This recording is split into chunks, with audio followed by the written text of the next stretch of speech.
굿모닝 여러분 안녕하세요. 좋은 아침입니다. 오늘도 역시 굉장히 햇볕이 따가울 것 같아요. 아침부터 해가 그냥 빨갛게 한라산 쪽에서 떠오르더라고요. 예, 저도 이제 오전에는 열심히 가서 제게 맡겨진 일을 할 거고요. 오후에는 이웃 마을의 언니가 모종을 좀 심어 달라고 지금 전화가 왔어요. 그래서 이제 가겠다고 대답을 했거든요. 가기 전에 부지런히 공부한 하나님의 말씀을 같이 묵상하고 이제 일을 떠나도록 하겠습니다. 오늘은 출애굽기 7장 말씀인데요. 이 7장 말씀에 앞서서 6장에서는 그 모세한테 정말 가야 되나 말아야 되나 그냥 그 갈등 속에 있는 모세한테 다시 언약을 재확인시켜 주는 장면이 나오지요. 아브라함과 이삭과 야곱에게 내가 내 언약을 이렇게 주었고 너희 백성을 반드시 데리고 나오겠다는 하나님의 약속을 확인시켜 주시고요. 모세한테 나는 여호와라.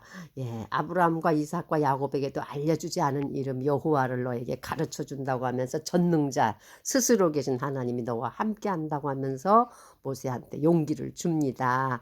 그리고 후반부에 가서는요, 모세와 레위의 아론의 그 계보가 나와요.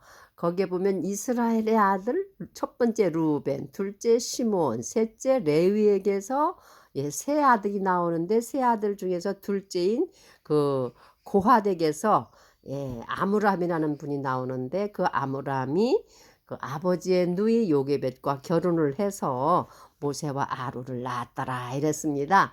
그래서 모세와 아론이 거기에 이제 주목해서 그 족보에 이렇게 부각시킨 것은 이제 출애굽기 전체의 이 말씀 속에 모세와 아론이 해 나가야 할 일이 굉장히 중대하고 막중하기 때문에 이스라엘 백성들을 400년 또 성경에는 430년이라고도 기록된 곳이 있거든요. 이렇게 긴 세월을 애굽의 속박 속에 있던 백성들을 인도해 낸다는 것은요, 하나님이 함께 하시지 않으면 절대 할 수 없는 일이에요. 그리고 또 하나님의 말씀을 철저히 순종하는 하나님의 종이 아니고서는 할 수 없는 큰 역사였거든요. 실질적으로 이스라엘 민족을 이집트에서 해방해낸 해방자 모세와 또 모세의 대언자 아론의 이야기였습니다. 오늘은 7장에 보면은요, 이 7장의 제목을 제가 뭐라고 정해봤냐면은요, 모세의 재소명, 그러니까는 리콜링이죠. 재소명과 재앙의 시작 이렇게 가지고 제가 정리를 해봤습니다.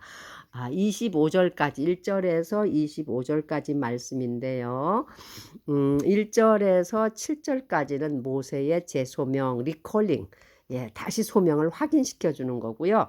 그 다음에 8절에서 13절까지는 아론의 지팡이의 기적. 그 다음에 세 번째는 14절서부터 25절까지는 첫 번째 재앙, 물이 피로 변하는 재앙입니다. 이렇게 세 단락으로요, 말씀을 이렇게 단락을 지어봤고요. 전체적인 줄거리는 같이 나누도록 하겠습니다. 1절에 보면은 주께서 모세에게 이르시되 보라 내가 너로 하여금 파라오에게 신이 되게 하였은즉 내 형 아론은 내 대언자가 되리니 이러한 그 말씀이 시작이 됩니다. 그러면서 뭐라고 말씀하시냐면은요, 하나님께서 내게 명령하는 모든 것을 너는 가서 파라오한테 아론과 같이 가서 말하고 내 백성을 보내라고 이렇게 또 거듭 강조합니다. 그리고 내 백성을 보내지 아니하면은 하나님께서 크고 아주 원더풀하고 놀라운 기적과 심판들을 내 땅에 많이 행할 것이라고 합니다. 그리고 바로는 그렇지만 바로의 마음이 강팍해져서 너의 백성을 쉽게 보내지는 않을 것이다. 이런 말씀을 이미 모세한테 다시 확인을 시켜줘요. 그리고 모세는 하나님께서 하라는 대로 이제 그 명령 그대로 그냥 어김없이 가서 잘 순종한 그런 온유한 사람이었거든요. 그리고 여기 보면 7절에 보면은 그들이 파라오에게 말할 때 모세는 80세 예, 그 형 아론은 83세였더라. 굉장히 많은 나이죠. 모세는 80에 가서 이제 하나님께서 모세를 왜 태어나게 했으며 왜 광야에서 40년간 광야 생활을 하게 했고 다시 하나님께서 부르셔서 콜링 하셔가지고 이제 이집트 땅으로 들어왔죠. 이집트 땅으로 들어왔어도 내가 어떻게 갈 수 있어요? 저는 입에 할례를 받지 못했습니다. 차라리 더 좋은 사람을 보내세요.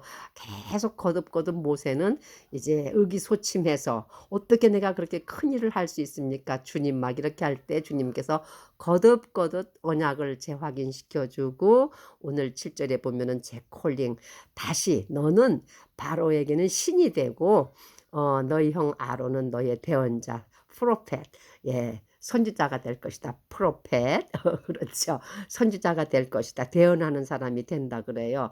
그래가지고 그 모세의 나이 80, 아론의 나이 83세라는 그 나이를 성경에는 분명히 직시하고 있습니다. 이렇게 나이가 많음에도 불구하고 하나님께서 쓰시면 일을 하실 수 있다는 거죠. 그러면 저 같은 사람도 이제 70이 됐으니까 열심히 수고하다 보면 하나님께서 원하시면 일을 할 수 있겠죠. 지금도 하고 있고요. 희망합니다. 아멘. 그리고 8절에서 13절에 보면요. 그 이제 아론이 지팡이의 기적이 나옵니다. 모세와 아론이 바라오 왕한테 가서 왕이시여 이제는 우리 백성을 내보내 주십시오. 이렇게 말할 때 왕이 야 그러면 너희들 내 앞에서 기적을 좀 행해 보여라. 이렇게 이제 말합니다. 그 당시 고대 이집트인들은요. 그 어떤 사상이 있었어요. 어떤 사상이냐면은 신의 신접한 자, 그러니까 신의 위탁을 받은 사람한테는요, 어떤 기적이 나타나야 돼요. 증거를 보여줘야 돼. 그래야 그 사람이, 이 사람은 신으로부터 위탁을 받은, 신탁받은 사람이구나. 그래서 그 기적과 미라클들이 많이 일어나는 사람일수록 그 사람의 신분이 보장이 되고 또 사람들이 그를 믿어줬어요. 그래서 바로도 역시 그러한 사상이 꽉 이제 그 뭐라고 해야 되죠? 물들어 있던 이집트 사람들은요, 신의 대결, 너의 신이 크냐, 우리 신이 크냐, 이러한 어떤 경쟁이 많이 있었던 것 같아요. 그래서 바로와 모세 사이에 모세가 계속 바로요 우리 백성을 보내주십시오. 우리 신께서 우리에게 나타나신 여호와께서 우리에게 나타나신 히브리의 신께서 자꾸 신을 얘기하니까 그러면 너의 신이 그렇게 했다면 어디 기적을 보여보아라 이럽니다. 그때에 모세가 아론한테 그 모세의 지팡이를 주죠. 그래서 모세의 지팡이를 받은 아론은 선지자격이니까 대언자니까 그 지팡이를 바로 앞에서 땅에 던집니다. 그때에 던지기 전에 바로도 경쟁하려고 자기의 마술사들과 박사들과 지혜자들과 모든 마법자들을 다 불러 모았어요.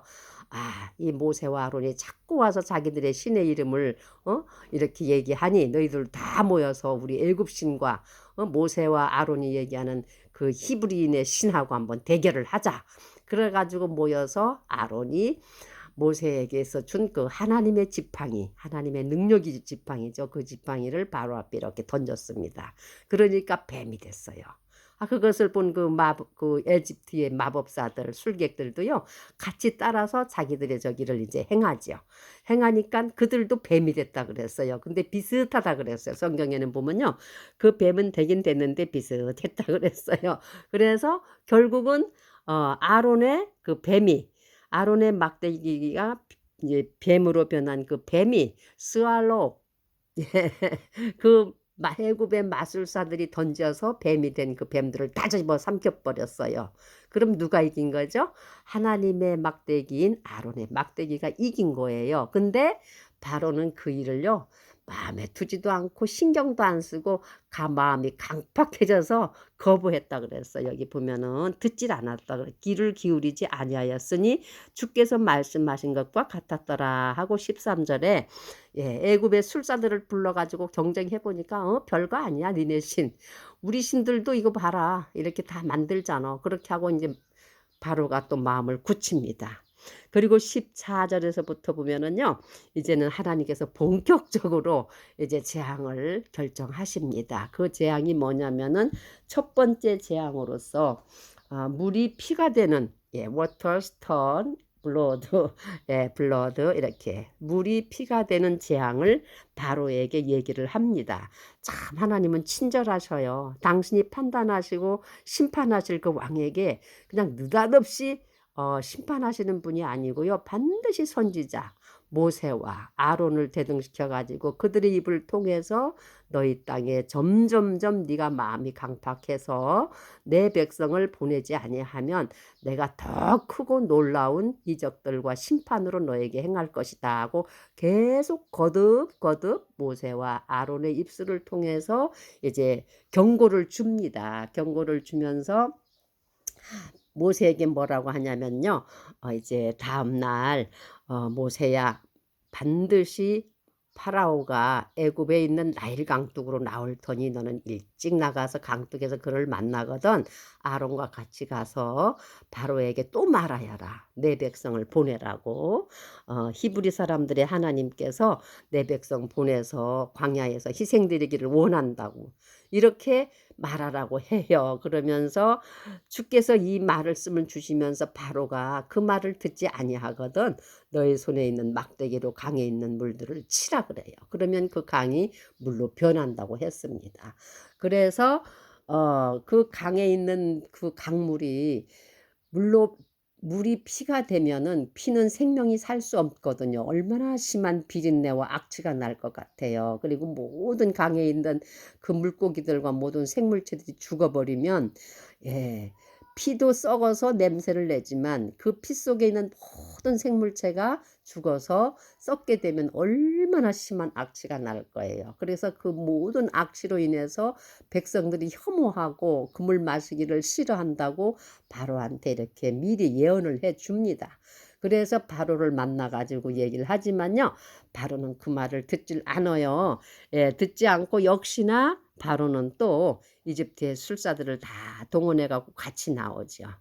왜 이 바로가 나일강에 자주 나오고 바로의 공주도 나일강에 나왔다가 모세를 건졌던 것처럼 이 나일강은 이집트의 가장 경제의 중심이라고 보면 돼요. 모든 나라들도 그렇지만 강을 중심으로 문명이 발전하는 것처럼 이집트의 문명도 나일강이 없으면 이집트인들을 먹여 살릴 수 있는 농업 생산을 할 수가 없어요. 그래서 이집트는 나일강의 젖줄이라 그러고요.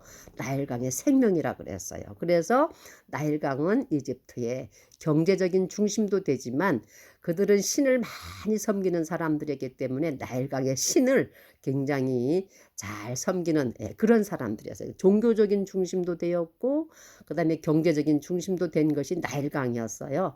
그래서 그 나일강을 신성시했기 때문에 왕들도 자주 나왔고 공주도 나와서 몸을 씻고 그 에집트의 많은 이제 고위 관직에 있는 분들도 나일강을 굉장히 존중했던 것 같아요. 그래서 강가에 나온 바로에게 하나님께서 이렇게 말씀하십니다. 이 말을 듣지 아니하면 우리가 막대기로 강물을 치면 모든 애굽에 있는 모든 물들은 피로 변할 것이고 모든 물들은 썩어서 악취를 내게 되면은 백성들이 싫어할 것입니다 하고 얘기를 합니다. 그래도 바로는 마음이 굳어졌어요. 그래서 다시 모세가 아론한테 하게 하니까 아론이 지팡이로다 하수의 물을 치죠. 강물을 탁 치니까 그 순간에 그 정말 그 길이를 지금 저는 자세히 모르니까 말할 수 없는데 도도히 흐르던 그 이집트의 가장 큰 나일 강물이 순식간에 피로 변해요. 그러니 강 속에 있던 모든 생물체들이 죽고 그 강물만 피로 변한 게 아니라 스트림, 폰드, 풀, 모든 물들이 다 변했다 그랬어요. 냇가의 물들, 우물의 물들, 연못의 물들, 심지어는 스톤 베셀, 우드 베셀, 나무 그릇, 돌 그릇에 갖다 쌓아놓은 그 담아둔 물까지도 피로 변했다 그랬습니다. 그러니 그 피가 애굽 전역에 썩는 악취를 내니 얼마나 힘들었겠어요. 그런데 여기에서도 바로가 하나님의 그 큰 능력의 손을 생각하지 않고요. 오히려 자기의 술사들한테 그와 같이 하라 그래요. 그러니까 또 마법사들이 그렇게 마법을 부려요. 그러니까 바로의 마음이 또 강팍해집니다. 그래서 바로가 보면은요. 22절에 이집트의 마술사들도 자기들의 마술로 그와 같이 행하였으므로 바라오의 마음이 강팍해져서 그가 그들의 말에 귀를 기울이지 아니하였으니 주께서 말씀하신 것과 같았더라. 그리고 23절에 파라오가 돌아서서 자기 집으로 돌아가고 이 일에도 마음을 두지 아니하며 24절 모든 이집트 사람들은 강물을 마실 수 없었으므로 강의 사방을 두루 파서 마실 물을 구하였더라. 얼마나 힘이 들었겠어요. 25절 보면 주께서 강을 치신 뒤에 이레가 지나니라.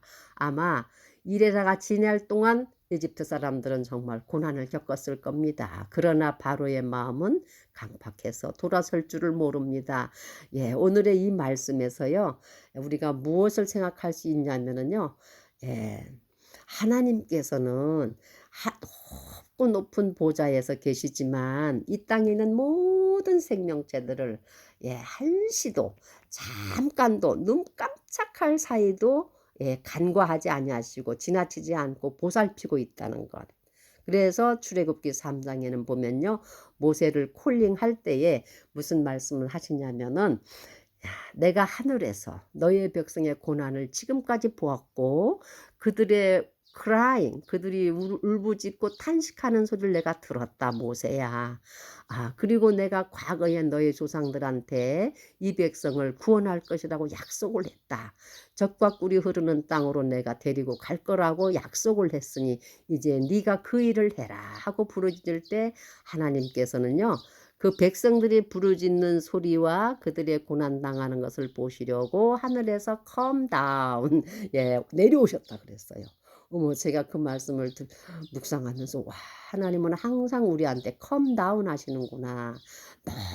높고 높은 보좌, 우리가 사는 은하계 우주를 지나서 은하계를 지나서 또 지나서 3층 천에 계시는 하나님, 하나님 보좌 계시는 곳에서만 계시는 분이 아니고요.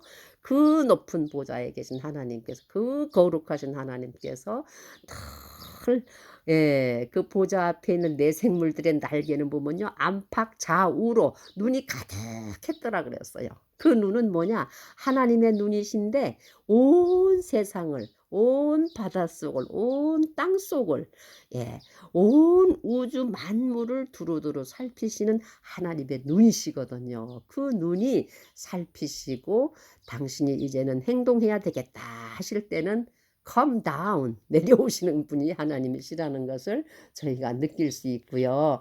그 다음에 또 우리가 또 이제 여기서 배울 말씀은 하나님께서는 악인이나 선인이나 누구에게든지 어떤 일을 시행하실 때는 반드시 경고를 하신다는 것, 예언을 해주셔요. 미리 말씀해 주신다는 거예요. 과거에도 그랬고 지금도 그랬고 앞으로도 우리들의 세대에도 우리들의 다음 세대에서도 하나님께서는 당신이 어떤 큰 일을 하시고자 하시면은 많은 선지자들과 예언자들과 목사님들과 말씀과 모든 꿈과 모든 기사를 통해서 예언하신다는 걸 우리는 오늘 이 말씀에서 배우고 있습니다. 모세를 통해서 아론을 통해서 하나님께서는 미리 말씀하셔가지고 그 말한 것을 말씀하신 것을 다시 바로한테 가서 거듭거듭 얘기를 해요. 강조하고 너희가 이적을 보여봐. 너희 신이 어떤데 하고 경쟁할 때 지팡이로 이적을 행하니 별거 아니야. 우리도 할 수 있어. 그 다음에 첫 번째 기적, 이제 이적이죠. 디자스타. 이제 첫 번째 재앙을 하수의 물을 전 에집트의 물을 피로 변하는 첫 번째 이제 그 재앙을 시작합니다. 근데 이 말씀에는 보면요. 바로의 마음이 점점점 강해지면 강해질수록 하나님의 손은 강해집니다. 스트롱 핸드예요. 그 다음에 또 점점 바로가 강팍해지고 백성을 옥죄이면 옥죄일수록 하나님의 펼치신 팔, 스트레치 아웃 암, 하나님의 강한 팔, 마이티 암, 백성을 인도하시려고 하나님께서는 준비하시고요. 그 다음에 바로의 마음이 완강하면 할수록 하나님께서 심판은 점점 더 크고 무서운 심판으로 강해진다는 것을 우리가 이 출애굽기에서 배울 수 있거든요. 사랑하는 여러분, 우리 이 땅에 사는 모든 생명체들은요, 이 파라오의 일과 모세와 아론의 일로 대조적으로 나누어져 있어요. 하나님의 백성과 하나님의 말씀을 듣지 않는 백성. 하나님의 말씀을 듣지 않는 백성들의 마음은요, 완고하고 고집스럽고 결국에 가서는 스스로 자기 자신을 파멸로 이끌어 갑니다. 근데 그 파멸이 있다는 것을 하나님께서는 말씀을 통해서, 예언자들을 통해서, 선지자들을 통해서, 예수 그리스도를 통해서, 오늘날 교회를 통해서 계속 말씀하고 계시다는 점을 우리가 오늘 이 말씀에서 배울 수 있습니다. 사랑하는 여러분, 오늘도 하나님께서는 높고 높은 보좌에서 하나님 사방에 계신 하나님의 눈으로 우리들을 살피시고, 우리가 애통하고 슬퍼하고 고통해서 부르짖을 때는 come down, come down에서 with us, 우리와 함께 하시고 우리의 아픔과 우리의 소원과 우리의 모든 탄식을 들으시는 하나님, 또 우리를 구원하시기 위해서 강한 손, strong hand, 펼치신 팔, stretched out arm, 우리를 구원하시기 위해서 오늘도 역사하시는 이 말씀을 오늘 출애굽기 7장에서 공부를 하였습니다. 하나님의 강하시고 선하시고 아름다우시고 세밀하신 눈은 이 땅을 오늘도 살피시고, 하나님의 강한 손은 이스라엘 백성들을 구원하시기 위해서 점점점 더 역사하시는 것처럼 우리 모든 이들의 삶에 이러한 하나님의 크신 놀라우신 축복하심이 함께 하시기를 우리 주님의 이름으로 축원하며 기도합니다. 아멘.